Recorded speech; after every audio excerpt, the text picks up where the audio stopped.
Coming up, Shreveport's latest shooting. One man wounded and no suspect in custody. And 3 wounded, including a toddler. We're live with the latest in the investigation into an overnight shooting in Jewella. And firefighters suspect arson after 2 family homes in Arkansas are burned in less than a month. Live and on your side. This is KTBS 3 4 o'clock News Hour on KPXJ CW21. Hello, everyone. I'm Devin Patton. And I'm Nicole Cross. We thank you for joining us. First at 4, 3 shootings in less than 24 hours, and the suspects are still on the run in Shreveport. The most recent on West Algonquin Trail just after 11:30 this morning. A driver crashing into a tree after a man standing in the street shoots at the car, hitting the driver in the back. That driver is expected to recover.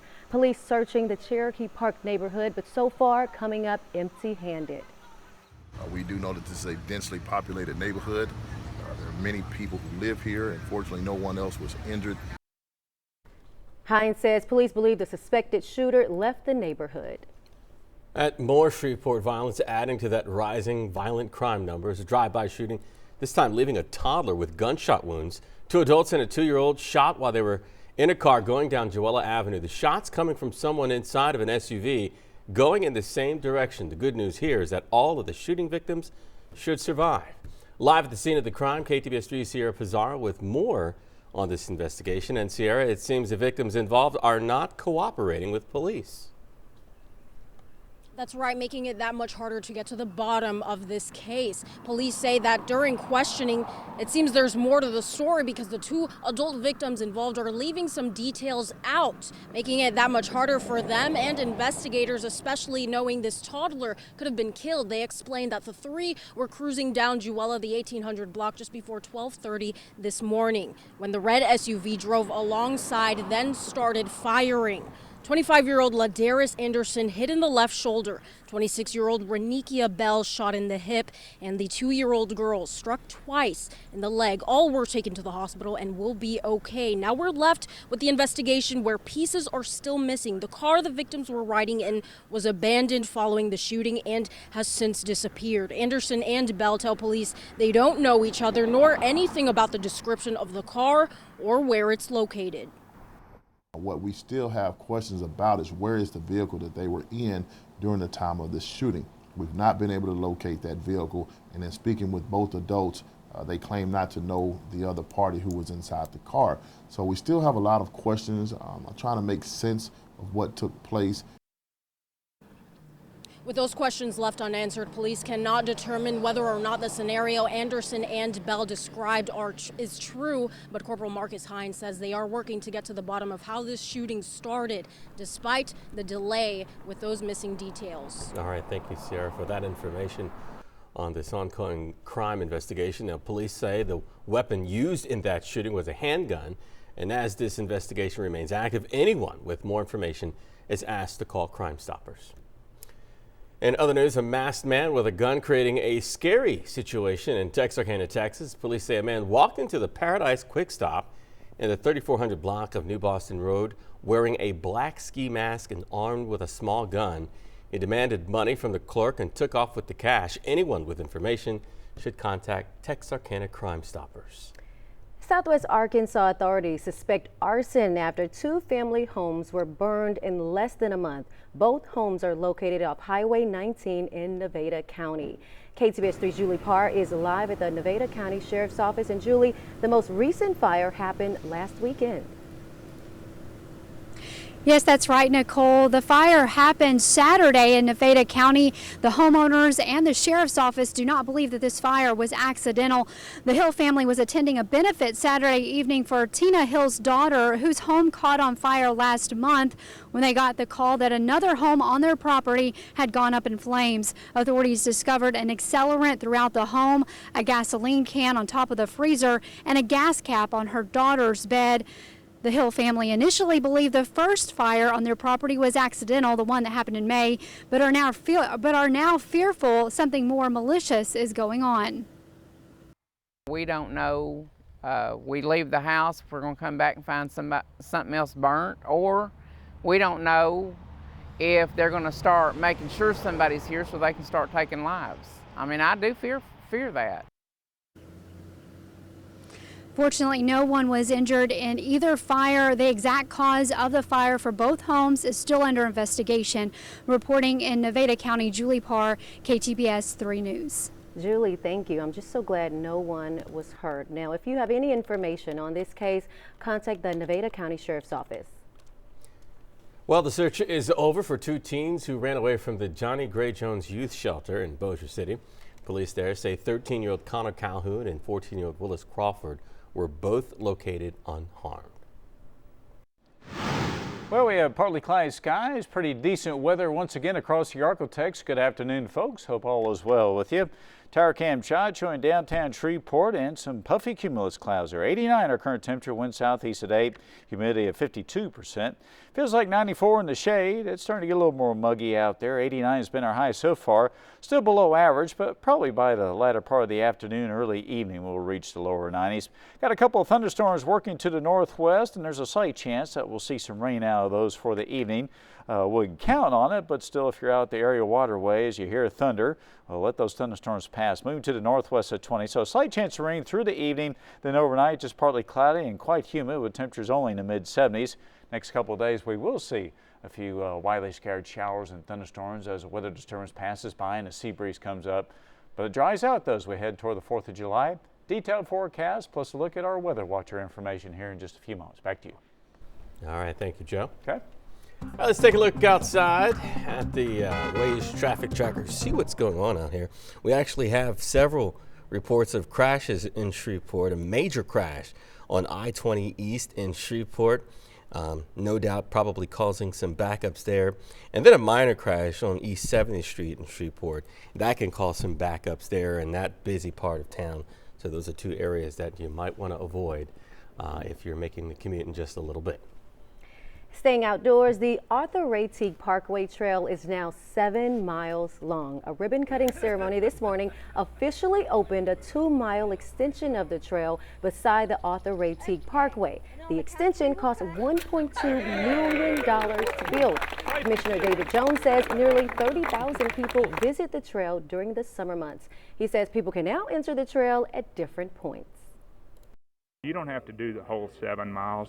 You can do from here to CenturyLink, or you can do CenturyLink to the launch, or there's various access points, so you can pick and choose just how much of it you want to enjoy.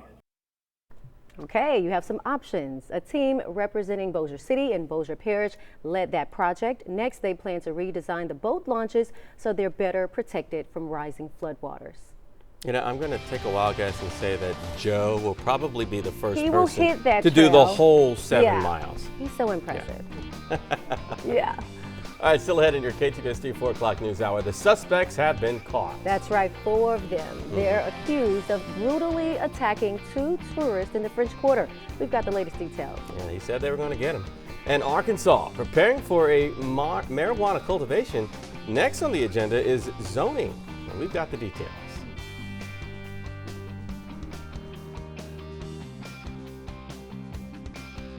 It kills it to the root within 24 hours, but we had to breathe it. Commercial strength herbicide sprayed by the city is causing problems for residents. I had respiratory trouble for about a week, coughing, hacking. TW Star goes in depth today at 4 on KPXJ.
Checking your news state by state this afternoon, the founder of Louisiana-based restaurant chain Johnny's Pizza has died. 77-year-old Johnny Huntsman died this morning after a long illness. He opened the first Johnny's Pizza in Monroe back in 1967. His funeral will be held at 2 p.m. Friday at First Baptist Church of Oak Grove. Visitation is at the church from noon until 2 on Friday. Meantime, authorities in New Orleans say all 4 suspects wanted in connection with an attack on 2 men last Saturday are now behind bars. Surveillance video shows 4 males attacking 2 Boston area tourists from behind as they were walking along Bienville Street in the French Quarter. Now, after knocking them to the ground, as you see here, police say the 4 suspects robbed the victims and then took off. The victims were in town for a religious convention. One of them is in critical condition. The other has been released from the hospital. Now, one of the suspects, 21-year-old Dejon Paul, turned himself in to police on Monday. 18-year-old Joshua Simmons was arrested yesterday morning, and 20-year-old Rashad Piper and 18-year-old Nicholas Pokozelski were booked earlier today.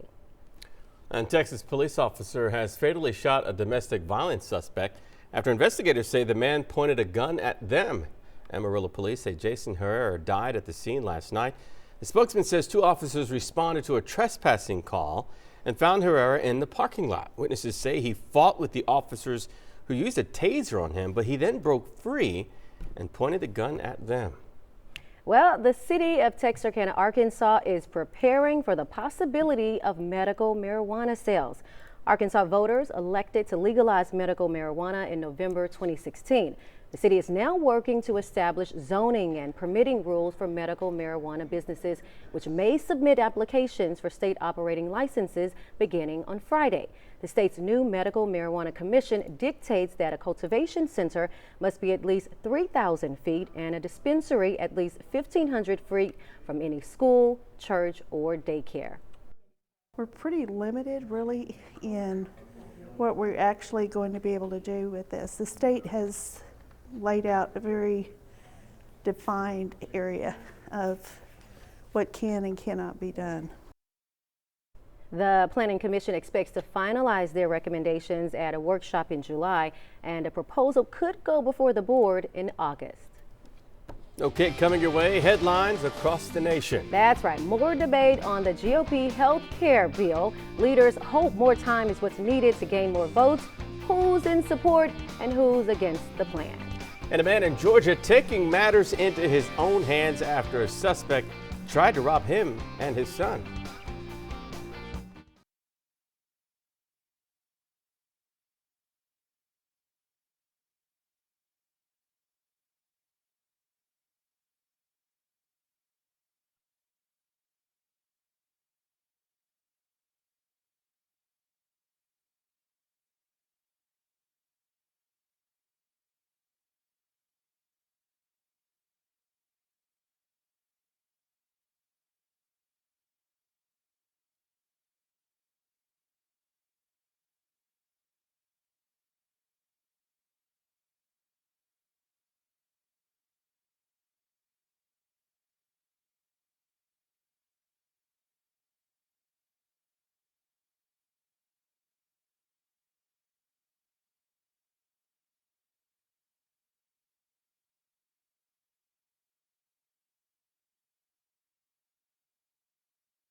Now, KTBS 3 News continues. We are back with some politics. GOP Senate leaders hope more time gets more members on their side as the caucus works to line up support for a stalled health care bill. The goal is getting a new draft of the bill in place by Friday before the July 4th recess. Emily Smith has more on what it would take for this Republican reset to take hold. The Senate will come to order. The story in the Senate Wednesday is what you don't see. We know that we cannot afford to delay on this issue. No vote on the Republican-backed health care legislation, none scheduled, as deal-making keeps the bill behind closed doors. The leadership, I think, is trying to get the members to come together and have something agreed to by the time we leave on Friday. So far, easier said than done. Senate Majority Leader Mitch McConnell has not found details on issues like opioid funding, Medicaid expansion phase-out, and health spending account flexibility to win enough conservatives and moderates to get 50 votes. This should not be a Republican plan. It should not be a Democrat plan. It should be an American plan which puts patients first. Throw away this mantra of repeal Obamacare and work with us. We've given ourselves a little bit more time to make it perfect. President Trump, speaking at an energy roundtable, expressed confidence in the bill while calling its passage tough. I think we're going to get at least very close, and I think we're going to get it over the line. With the vote delay, lawmakers returning to their districts face what a new poll shows are skeptical voters. According to the NPR PBS NewsHour Marist survey, fewer than 1 in 5 Americans approve of the Republican Senate health care bill. 55% disapprove. Public opinion doing little to smooth the GOP bill's road to passage. In Washington, I'm Emily Schmidt. In Georgia, an armed man kidnapped a father and son, but the tables turned and they ended up shooting the kidnapper, and he's dead now. It happened early this morning at a SunTrust ATM in DeKalb County near Atlanta. Lieutenant Shane Stanfield says it appears to be a justifiable shooting. We believe that the victims of the home invasion did not have any money, and the suspect possibly brought them here to retrieve money from an ATM. Yeah, once they got to the location, I guess the victims of the home invasion thought they possibly had a chance to get away, and the struggle ensued. Police are now trying to figure out who pulled the trigger. Part of the New England Holocaust Memorial was damaged in an act of vandalism overnight. Boston police say they found part of the memorial shattered. Do police have the man responsible? Anna Myler with more. I think it's terrible. Community members are outraged after the Holocaust Memorial near Faneuil Hall was vandalized overnight. I feel like there are no words. I feel like it's just really heartbreaking. Holocaust survivor Izzy Arbiter visits the damaged memorial. His number from Auschwitz is etched into the glass. I lost my entire family in the Holocaust, in Auschwitz and Treblinka. I was in Auschwitz myself, so it was a terrible thing. Police say a 21-year-old man threw a rock, shattering a panel on one of the glass pillars. Witnesses called police, who responded quickly to the scene and took a man named James Isaac into custody. Why did they do it? Did they pick it because it is a memorial from the Holocaust? These 6 pillars represent the 6 main death camps where Jews were persecuted during the Holocaust. The panels have millions of numbers etched into the glass, representing the tattoos on the victims' arms. When the memorial is desecrated, when this glass is shattered, people feel that pain. You know, it really impacts people in a very profound way. This morning, city leaders and community members gathered in a show of support for the memorial and what it stands for. As a city, we stand with the Jewish community.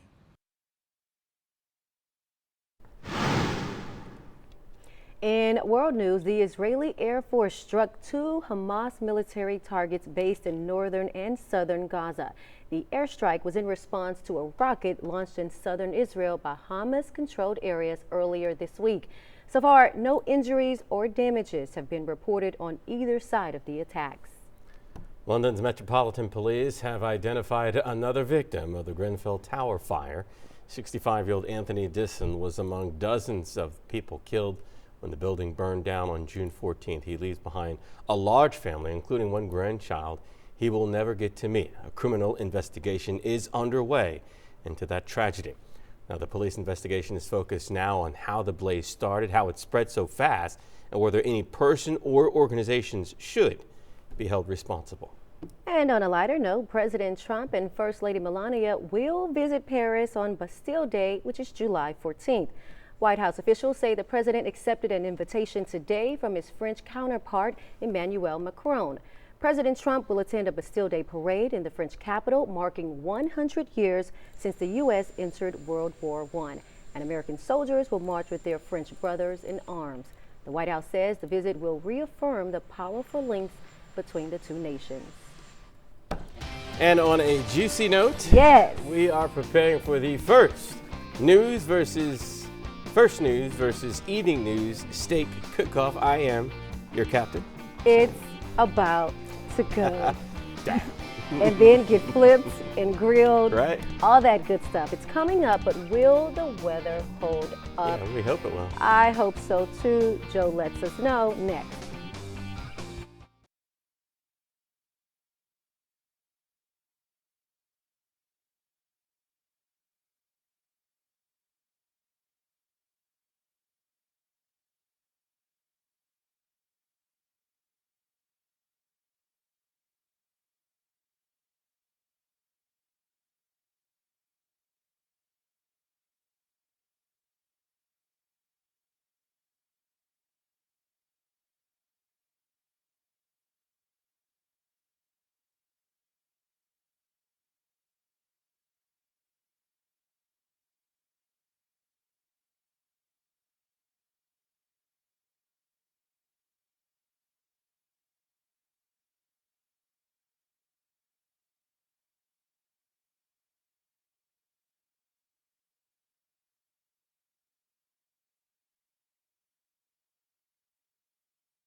Now with Mega 3 and your Storm Team forecast, here's meteorologist Joe Haynes in the Storm Team 3 Weather Lab. All right, folks, good afternoon. Let's talk about your local weather. Hope all is well for you as we go through the middle part of the week. Still pretty nice out there. Tower Cam shot, it can attest to that. At least in Shreveport, we've got some great weather here. It's a bit warm, but not terrible, 89. Feels like 94 in the shade, though, because the humidity's up a little bit higher today. It's been slowly creeping up, and the reason for that is what we call a component of the south wind starting to work into our breeze. East-southeast at 8 miles an hour, so that's starting to kind of flow across the Gulf of Mexico, lift up a little bit of moisture, and bring it to the Arklatex. And that means muggy conditions for us. Probably until December, essentially. Here's our current temperatures elsewhere. 90 in Texarkana, one of the warm spots. Idabel's also up there. Upper 80s in Natchitoches and Ruston, and Marshall about the same there too. So everybody's close to 90 degrees. 89's been our high so far, and we'll probably get up there close to, or get up to 90 or 91 before we start cooling down for the evening. 92 is an average high, 72 an average low. Thomas Ware, Emerson, Arkansas, earlier today he had 82 when he sent his information in there. Appreciate that. Got some clouds pushing up our way, part of the sea breeze. You can see a few thunderstorms racing up to the north and west, very much widely scattered. Moving to the northwest about 23 miles an hour. Camp D, Natchitoches, you might have a quick downpour here, but very hit and miss, and not anticipating too much out of that. Once we get into the cooler evening, that goes away, as you can see on Precision Cast. And then we have a little weather disturbance that'll kind of move across southern and eastern parts of Louisiana. We'll be on the northwest side of it for you Thursday. Increases the rain chance from Toledo Bend up in the northeast Louisiana, and that's out of here. And then we get into Friday, probably a little bit of sea breeze action for the afternoon, but not a big rain chance there. Northern sections up in the mountains may get a little bit. So not the best odds of big rains. Most of that will probably stay more to our south and east across, say, down toward Baton Rouge up in Jackson, Mississippi. Not a great chance that we'll have rain tonight. It's only slight odds there for the early evening with the sea breeze coming up. For tomorrow, it's slight odds until you get down in Toledo Bend. 30% chance on up toward the Monroe area. So that doesn't mean a washout, but can't rule out a few stray showers and thunderstorms. So that's what we have for the early evening here. Low 72 overnight, partly cloudy skies. 91 tomorrow, 20% chance of rain. 7-day forecast looks like this. Same goes for your Friday, Saturday, possibly even Sunday, but that's typical in the summertime here. It doesn't mean a washout for you. Highs 90s, lows 70s. Dry for Monday, July 4th, and for Wednesday. So Monday, Tuesday, and Wednesday looking pretty good, looking hot, and looking like we should have a good time with a big shindig that we're going to help put on here on Tuesday or July 4th. You mean the Don't steak you think? cook-off? That of course, it's only the steak we're cook-off going we're to talking win. about here. Yeah, that we're going to win. Beautiful weather for winning. That's what I say. Yeah. Thanks so much, Joe. Okay, you bet. Well, on a sadder note, things didn't go the way LSU fans hoped last night at the College World Series. They were so close. They were like right there. Oh my goodness. Florida taking down the Tigers in Game 2 of the final, and winning the school's first baseball national title. I thought Florida had won one before, but apparently this is their first one. Tiger Nation still hurting, and I'm sure Alex AA still hurting as well. What went wrong for the Purple and Gold, Alex? Well, short answer, guys, a lot. LSU put themselves behind with 3 early errors and seemed like every time they got close to tying the game, they would just catch a bad break. Here was the scene last night in Omaha after the Gators finished off their 6-1 win. A lot of sad faces there for the Tigers, and for good reason, especially when you consider they had a man on third twice with no outs, down by 1, and failed to convert. It's a tough pill to swallow for a team that really believed this was their year. Give props to them. They executed. They're the national champs. We had some opportunities that we didn't take advantage of. We had some costly mistakes, and obviously, like I said, it cost us. So, like I said, they're out there celebrating, and we're in here. Coach. That's baseball. Sometimes it's not going to go your way, and you got to overcome it. We had our chances today, and we just didn't come through. Of course, those missed opportunities have to sting even more so for guys like Kramer Robertson, who elected to come back to Baton Rouge, skipping the major leagues for a shot at the national title, only to come oh so close. And Devin, we'll hear from him and the rest of the Tigers over on KTBS 3 News at 6. All right, thanks, Alex. Wow, he skipped it. It hurts. Yeah, it does. All right, we've got even more news coming up in our second half hour. Yes, we do. Yeah, see ya, septic. One Bossier City neighborhood is hoping to say that phrase pretty soon. We'll have more on that coming up. Plus, there seems to be a shortage of youth sports referees in some parts of the country. But what about here in the Arklatex? TW Star takes a closer look after this break.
KTBS 3 News continues.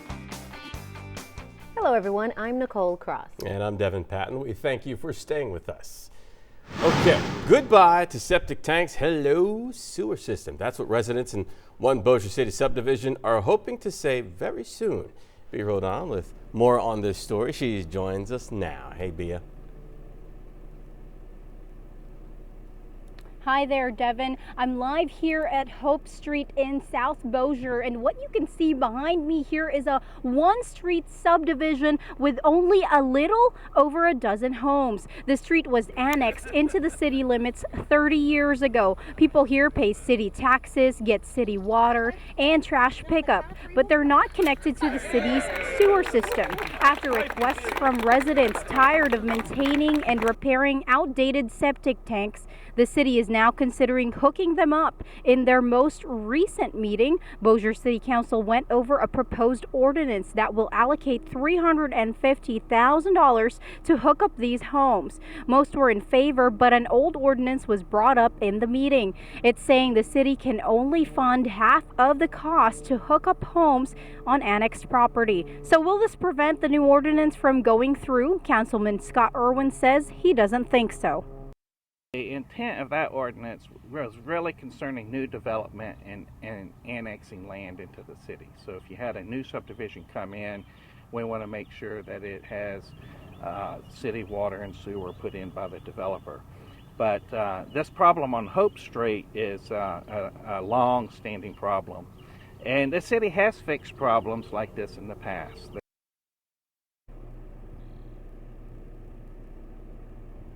Now, if the ordinance goes through, the $350,000 will be used to install sewer lines here in this subdivision, but residents will be responsible for connecting their homes to those lines. Now, I did speak to residents here who most of them say that they're thrilled for the changes to come and that they can't wait to get rid of their septic system, rather, that can be a pain, they say, to repair and replace.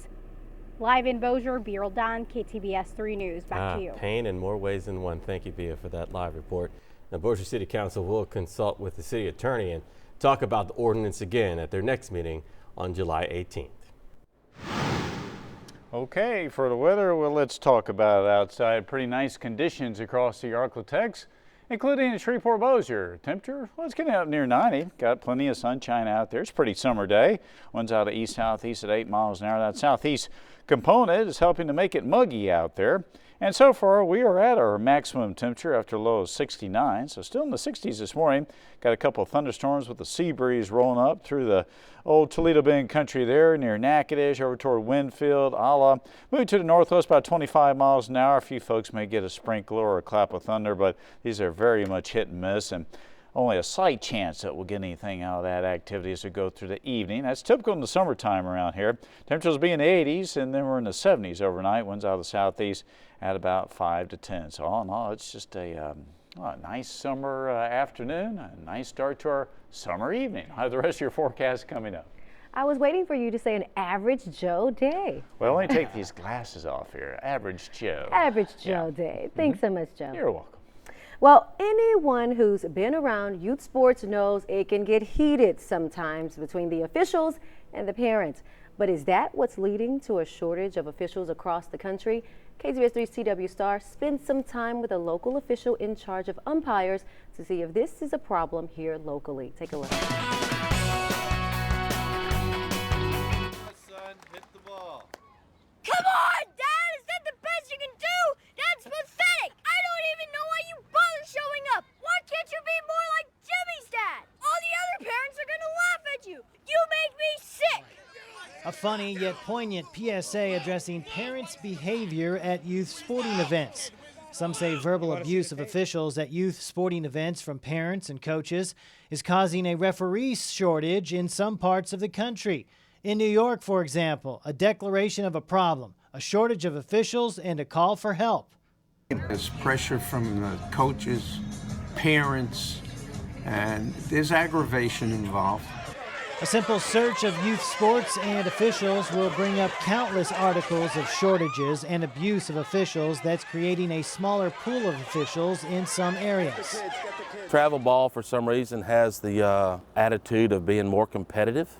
You're going to have more aggressive coaches and players and parents out there. I mean, parents are spending a lot of money to put their child on a travel ball team. So they have expectations going into it that maybe their child should play more or should bat in a different order. When that doesn't happen, you know, they get to thinking that maybe they're wasting their time and money.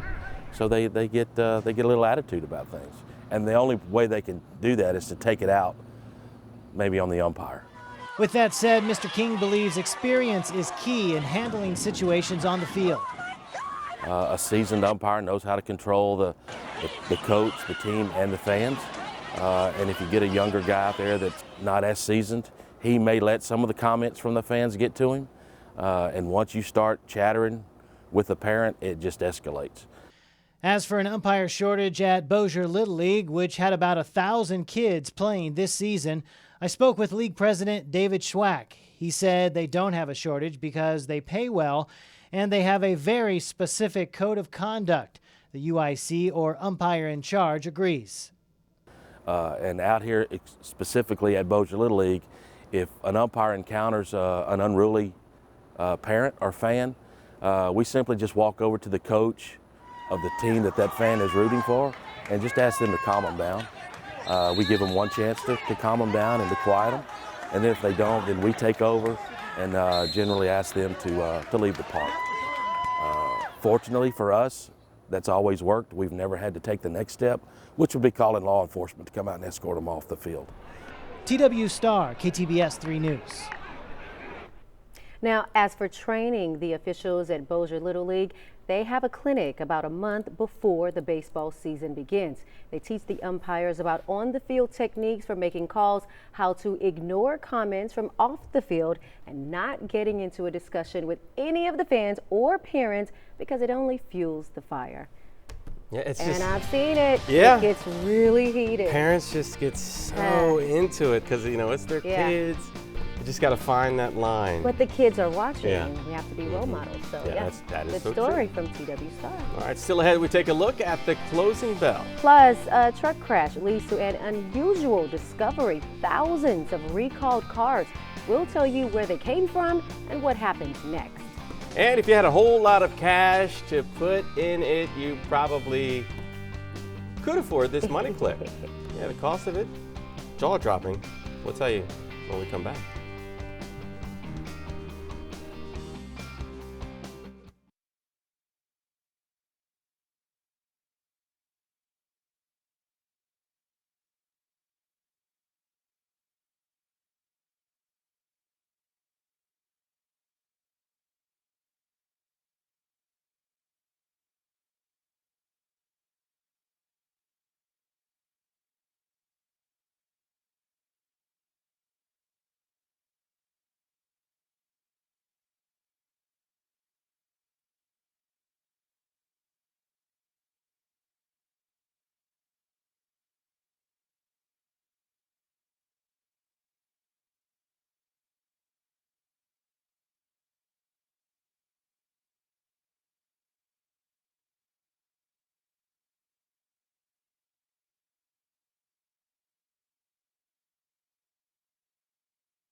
Now to the latest on the Economy Watch. A good day on Wall Street today with gains across the board. Take a look at this. The Dow soared 143 points. The S&P 500 gained just over 21 points. It's the biggest one-day gain in 2 months. And the Nasdaq had a good day too, picking up nearly 88 points. Well, you usually don't see thousands and thousands of cars parked in the middle of nowhere, but a truck crash led reporters to an unusual discovery: thousands of recalled cars from the VW emissions scandal. Brittany Martin reporting. The first time we saw those VWs in Walker County was on Friday. A truck carrying a trailer full of Volkswagens turned over in a ditch. This picture from viewer Aaron Black shows a truck 60 feet off the road. But where were they headed?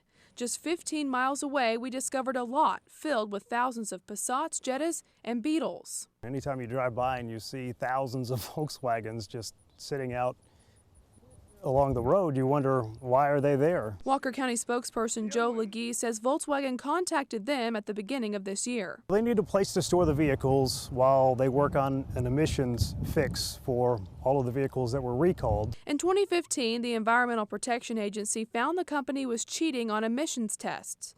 They bought back 500,000 cars.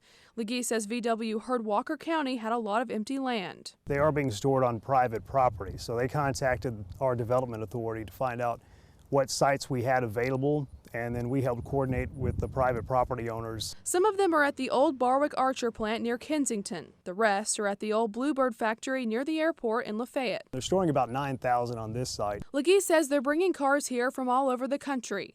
I've seen plates as far away as California. He says while this site brings in a lot of inquiring calls, the agreement is a great networking opportunity for the county. We wanted to show Volkswagen and especially its suppliers that we're cooperative and willing to work with business out there, and we're hoping that this is kind of a bridge that leads to future development in Walker County. A judge in April ruled that Volkswagen will have to pay a settlement of $2.8 billion because of the emissions scandal. Okay, want to collect your paperwork in style? Prada has just the thing. The fashion company is launching its latest luxury item. You've got to see this. Take a look. Barney's is selling this sterling silver paper clip shaped money clip. It's $185, and that's the equivalent of buying more than 13,000 regular paper clips from Office Depot. As you might expect, social media not impressed. One person wrote on Twitter that for $185, the clip should be able to hold his or her life together. Does that even equal a counseling session? Like $185, is that? Can that pay for a counseling session to hold your life together? Okay. You could pay for a counseling session, but would you need just one? We're back in 2 minutes. Stay with us.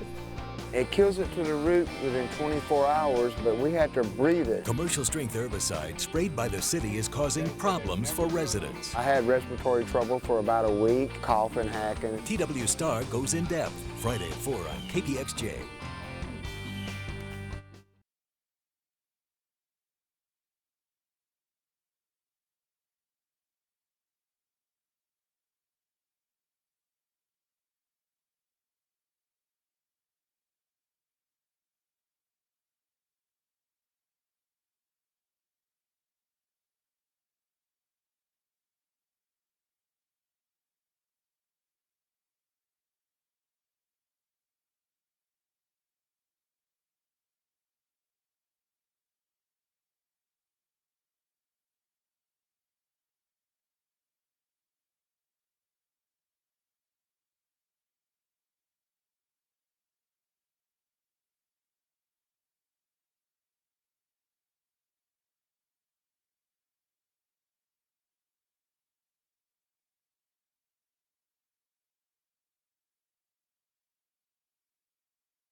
Now with Mega 3 and your Storm Team forecast, here's meteorologist Joe Haynes in the Storm Team 3 Weather Lab.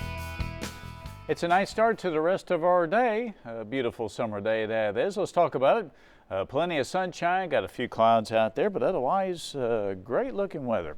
89 is our current temperature in Shreveport. It feels like 94 when you factor in the humidity. That's what it feels like in the shade.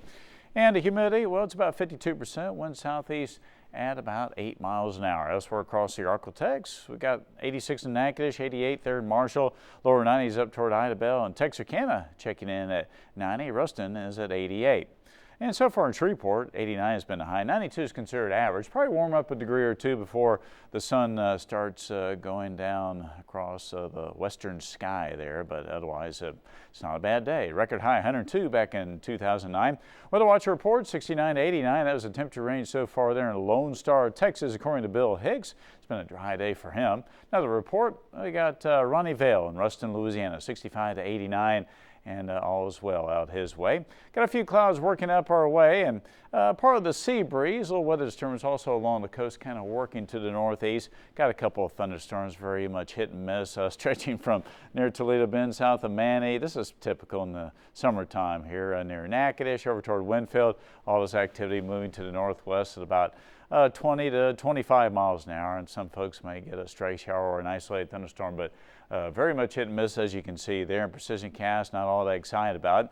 A little bit better odds of some rain across northern and central Louisiana for tomorrow, but the Arklatex still on the edge of this. It's an upper level system that'll roll on by and gives us a little chance of rain. Then we get into your Friday. Sea breeze may bring up a few afternoon storms across southern sections, and then that's about it. Some storms up in the mountains, but we're kind of in between all this, and rain amounts, not anticipating a whole lot here over the next 24 to 48 hours. So the chance of anything measurable is only slight as we go through this evening, and then overnight it goes away. And then for tomorrow, about the same, although the odds of rain a little bit better across northern and central Louisiana as that weather disturbance moves on by.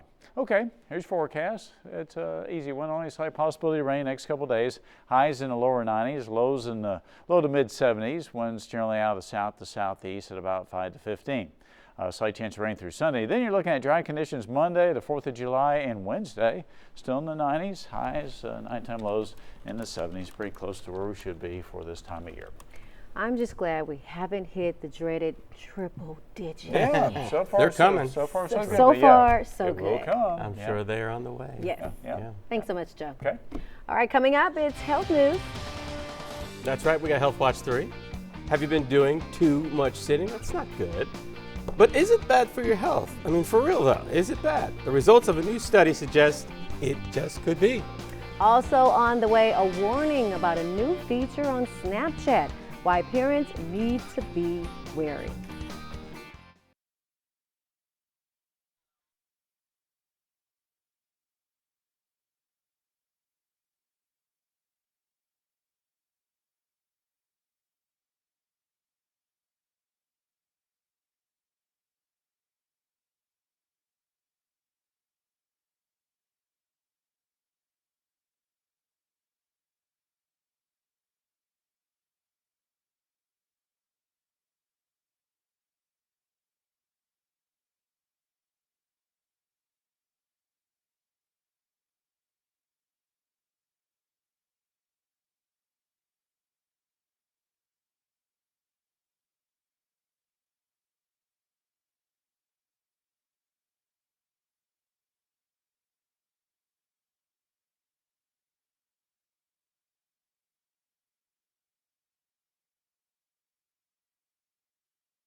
Now, with the latest developments in the world of medicine, this is Health Watch 3. Everybody knows that exercise is good for your health and too much sitting is bad, right? But did you know that spending excessive amounts of time seated can erase some of the benefits you get from exercise? Kim Hutcherson explains. A growing body of research indicates that too much sitting can be harmful for your health, even if you exercise regularly. Researchers pooled results from more than 40 studies and concluded that the more time people spent on their backsides, the greater their risk of premature death, cardiovascular disease, cancer, and type 2 diabetes. Regular exercise appears to mitigate some of the harmful effects of prolonged sitting, but not all. An analysis of more than a dozen studies found that at least 60 minutes a day of moderately intense exercise is needed to counter the risks associated with prolonged sitting. Experts usually recommend about 30 minutes of daily exercise. But one study found that even these hour-long workouts don't reverse sitting's negative effects on insulin levels and blood fats. However, there are things you can do in addition to exercise to reduce your sitting time. At work, stand for a few minutes every half hour. If possible, use a desk that will let you work both standing and seated. Park as far as possible from entrances, so you'll have to walk a little bit more. And don't just sit on the sofa when you're at home, Devin. Health experts encourage us to do some chores or just stand periodically while watching television. Okay. Well, you know, I'm standing now, so when I go home, I have earned some time to sit down. All right. Okay, have you heard about Snap Maps? I bet your kids have. Snap Maps are a new feature on Snapchat that allows users to see where you are in real time. So we're joining the Marion County Sheriff's Office and other law enforcement agencies and asking you to talk to your kids about internet safety. Become a net-savvy parent and learn how to protect your children on social media. Okay, something else to look out for. That's right. But there's more news. Okay, tomorrow is going to be a big day. We are taking on First News for the state cook-off title. Getting my Flip and win. Flip and practice in there, yep. And Joe's up next with another look at your forecast. Be right back. I'm sure it's sizzling too.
All right, 7-day forecast, slight possibility of rain through Sunday. Typical summertime weather, highs 90s, lows 70s, and dry weather for the 4th.